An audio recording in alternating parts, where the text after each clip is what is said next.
Alright, everybody, welcome back to part 2 of our Bullet Hell making adventures. I guess. So, what we're doing is making a Bullet Hell game. In the last video, what we did was we made ourselves an array list of game objects. And the game object class is really a category. Many different things will belong to that category. So, here's our category. We made it abstract so we can't accidentally create an object that's a game object and nothing else. And we gave it some properties that all game objects will have, and we gave it some functions that all game objects will have. And we made an example of a game object. We made a star, which will be sort of the background of our game. It extends game object. That's how you get a class of objects to belong to that category, is using the extends keyword. That means that star gets all the things that game object has, like an x and a y, like a dx and dy. So that's great. And then you can redefine or overload. Not overload. Override those functions as you see fit. So a star does all these things, and that was what we did last video, so I won't get too much into it. I do want to go over this loop again. This is in the draw function of our main tab. This loop goes through all of the objects that are in the game, and right now those are just stars, and every frame we add a new star. So you can see it running here. All the stars are kind of flying down. And let's just take a look and see how many things are inside of our engine. So what I'm going to do is I'm going to just print out I every frame, and we'll run it and we'll zoom in and look at the console here. We'll try anyway. So here we're down at the console, and I'll run it and we'll watch as it ticks up. All of a sudden there's hovering around 150 objects at any given time in our game. And notice that it doesn't go much over that because once they go off screen, we destroy them. We remove them from the array list and they stop using up memory, that kind of stuff. So that's our engine. And we're going to take that example of a star class and we're going to build on it. We're going to make a little spaceship that we can fly around with a keyboard and make it shoot bullets. So that's what we're going to do in this video. Making a spaceship, getting it to shoot bullets. So first, I'd like to make a couple of things to set up our keyboard interactions. So we're going to make a void key pressed function. This is you can tell by the bold of the type, the font for a key pressed. It's a special built-in function in processing. Also key released as well. And key pressed is a function that is automatically called anytime you press down a key, and key released is automatically called anytime you release a key.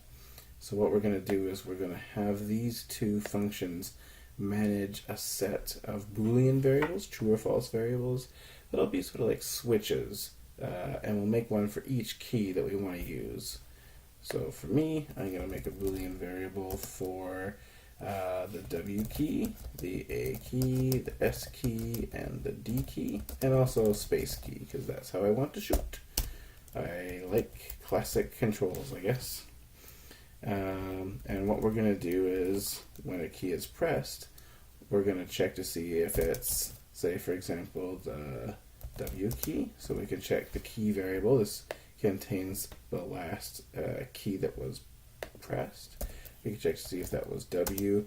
And you know what, it might be capital W, so I'll check both possibilities just to make sure caps lock doesn't destroy our game.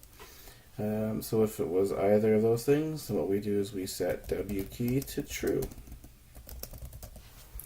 And when we release the key, we can check to see if the released key was W.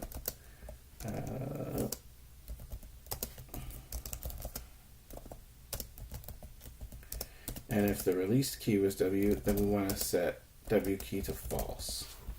So that's how we manage these variables. So if we're ever holding down the key, any particular key, then that corresponding variable will be true. So if we're holding down the W key will be true. As soon as we let it go, we set it back to false. So that's how that works. And I'm just going to do that for all of the variables, all the keys that we're concerned about. So I'm going to do it for the A key, S key, D key, and space key. And I'll do it for the capital versions of those. Oh, wait, there's no such thing as a capital space, so we won't worry about that. We'll make sure the right variable is being used. Oops. And space. And just line that up so I can read it better. And same thing down here for the key release. Except we'll make it for all the other keys that we care about, WASD and space. No capital space. So we'll set that up like that. But there is a capital A, S, and D, and of course these affect the keys individually. So this setup now makes it so that our variables will manage whether or not we're holding down the keys. So let's go. Oops, I guess I'm going to save this randomly. Wow, stuff. I guess it's a good idea to save it so that we don't cause some problems as we go. I think I have caused some problems though. I have some problems when I'm saving projects in processing. It takes a long time, but that's okay. Looks like it's done. Okay, so let's make a new class. Just like we made a star that extends a game object, now we're going to make a ship. This is going to be the player-controlled spaceship. And it's also going to extend game object. Extends with an S. And that means we don't have to give it an X and a Y and a DX and a DY that already exists. Because we're extending game object. So what we do need to do is give it a constructor. And of course a constructor, all it does is makes the initial values for its instance variables. So we'll keep it simple. We won't add in hit points and all that kind of stuff just yet. We'll just make it start at the center of the screen. And we'll make it not moving at the moment. We won't even worry about size or anything like that. That's something that will probably come into play later on though. So we have to override those three functions in game object. So we have to make a void show. We have to make a void act. And we have to make a boolean has died. So we'll define these for the specifics for how this type of thing is going to work. So first of all, we'll fill with red, I guess, rectangle, and that'll be the player. Oh, I guess red. Maybe we'll make it blue. It'll still be pretty ugly, no matter what we do here. You know, I'm going to take a little pride in my rectangle. I'm going to go find a color that speaks to me. I think that's a little too bright. Let's bring it up. Oh, I think I had it. There we go. I'm going to do this color here. Fill with 8, 191, 255. 8, 191, 255. There we go. I'll be proud to fly a spaceship that is that color blue. We'll make a rectangle at X and Y, and I'm just going to put in 50 by 50 for now. We'll probably make those variables later on, but it's good to just rough it out for now while we're kind of experimenting with things. Act is just going to be a matter of it moving, but before we do that, we have to check the keys and see which ones are being pressed. So what we'll do is we'll set dx and dy to 0, and then we'll change those values depending on whether or not we're pressing a key. So hey, if we're pressing the, say, the W key, that means we're moving up. So we'll set dy to -5. And again, probably should make these variables, a speed variable would be a really good idea right now. I'm just going to keep on going. Let's do a key, that means dx is going to be -5. If s key, dy is going to be +5.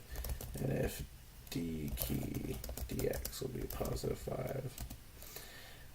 So that's good. Eventually we'll have if space key will do something, but I'll just comment that out for now because we're not ready to fire bullets yet. And then last but not least, we'll do the movement code. So x equals x plus dx and y equals y plus dy. When does our spaceship die? Well, eventually once it's been shot or as shields are down or whatever. But for now, we're just going to say return false. It won't ever die until we have mechanics for killing it. So, yeah, so we show this rectangle at its x and y location with this color and this size. We calculate the speed of the spaceship based on what keys we're pressing, and we move it in that direction. So let's run it. Oh, failure. So what happened here? Unexpected token. Oh yeah. I guess I should get rid of the or if there's nothing to follow it afterwards. So that would help out. Let's run it again. Hey, we don't see anything. What's going on? Why doesn't our spaceship show up? So remember, this is just a class. It's a blueprint to build a spaceship. But we haven't actually added it to our game yet. So how are we going to do that? Well, we would add it to our engine, just like we add new stars. Do you want to do it here where we add stars? That might be a little bit awkward. Check it out. We'll see what happens when we do that. Let's add a new ship. That means we're in the draw function, right? That happens 60 times a second. So that means we're going to be adding lots and lots of ships, which are meant to be controlled by the player, which doesn't really jive with our game. And you can see that we're making many spaceships, which is actually kind of weirdly pretty, and I'm sure some interesting indie game is going to depend on this mechanic right here. I look forward to playing it, but that's not the bullet hell game that we're expecting. We don't want that many players going on. So we're not going to put this here. We only want one spaceship, right? We only want one ship to control. So it should go in the setup. That's the code that runs once at the beginning of the program. Let's do it. And you know what? If we do that, it's okay. We'll get our one spaceship and it'll move around, and that's pretty good. But you know what? It'd be nice to be able to refer to this spaceship once in a while.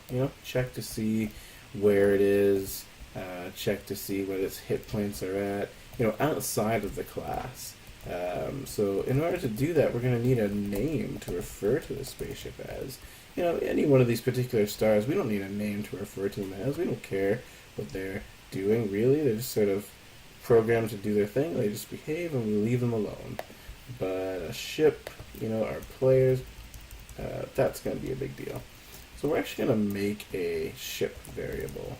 I'll call it my ship to follow the tradition of naming variables with the my prefix. And what we'll do is we'll instantiate that variable. So we'll say my ship equals new ship. And then what we'll do is we'll add my ship. So what we've done differently is we've just done the instantiation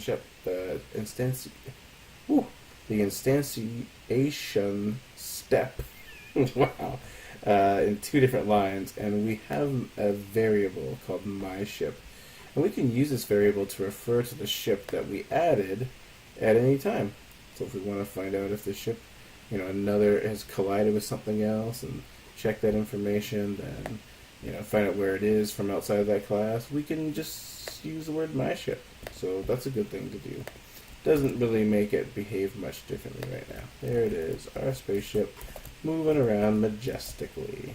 And it can go off the screen. That's kind of silly, but we're not worried about those problems yet. We're just getting the basics to work right now. Okay, so our ship is made. Let's make it shoot bullets. So bullets are just another game object. So we'll make another class, a bullet class. Whoops, bully bullet extends game object. Fantastic. So bullets are gonna just be, well, I guess bullets are kind of born in a special place, aren't they? They start in the spaceship. And this is a great example of why we've named the spaceship, because now I can just say, hey, X, you're going to be equal to myShip.x. That's the X coordinate of the myShip spaceship. Y, you're going to be the myShip's Y. And as far as dx and dy goes, we're going to make more sophisticated bullets later on. But for now, I'm just going to make my bullets go straight up. Make them a little bit faster than the spaceship. So I'll just have this sort of default speed built in. But later on, we'll make our spaceships shoot varieties of bullets that will go in different directions. What does a bullet look like? That's a good question. I guess it's going to be sort of the blue color. So we'll do void show. And I'll keep it the same color. So it'll be fill. Do this 8, 192, or 1, I forget. Close enough. Now we'll make it a rectangle, which I'm going to make a 5 by 5 rectangle. Maybe, yeah, whatever, 5 by 5 is fine. We should make it act, so we're going to make a void act function. And what does a bullet do? It just moves, really, it just flies. So we'll make it obey. And again, we don't actually use dy or y very much. Oh no, sorry, we don't use dx very much in this, but later on we will. So we'll lay the foundations. And when does a bullet die? Well, it dies if it goes off the screen. So we'll make a boolean has died function. And the story behind has died will be if it goes off the screen. They can only go up right now, so we'll keep it simple. We'll say if it goes off the screen at the top of the screen, so if y is less than 0. So I'll save that. And hey, where's our bullets? So I go to run this project and hey, I only see a spaceship. Where's our bullets coming from? So remember, all we did was we wrote a blueprint for making bullets. That's what a class is. But we haven't actually done any of this engine.add stuff. Yeah, we probably should say engine.add new bullet somewhere. So where do we do that? Well, the perfect place to do it is in the ship class. So we're going to go back to the ship class. And in the act function, we're going to revisit this piece of code from the last video where we kind of left it hanging. If we press the space key, we want to add a new bullet to the engine. So that's where we'll say engine.add new bullet. Oops. There we go. Is that right? Yeah, sounds good. So if I run this and I press space, we expect to see some blue little rectangles come out of our spaceship. And sure enough, there they are. Pew pew! Looking forward to making some sound effects for this game later on. Woohoo! Alright, so that's the end of our second video. What we did today was we made a spaceship that responds to the keyboard, and it can shoot bullets, and we're starting to look a bit like a bullet hell game. So we'll see you guys next video.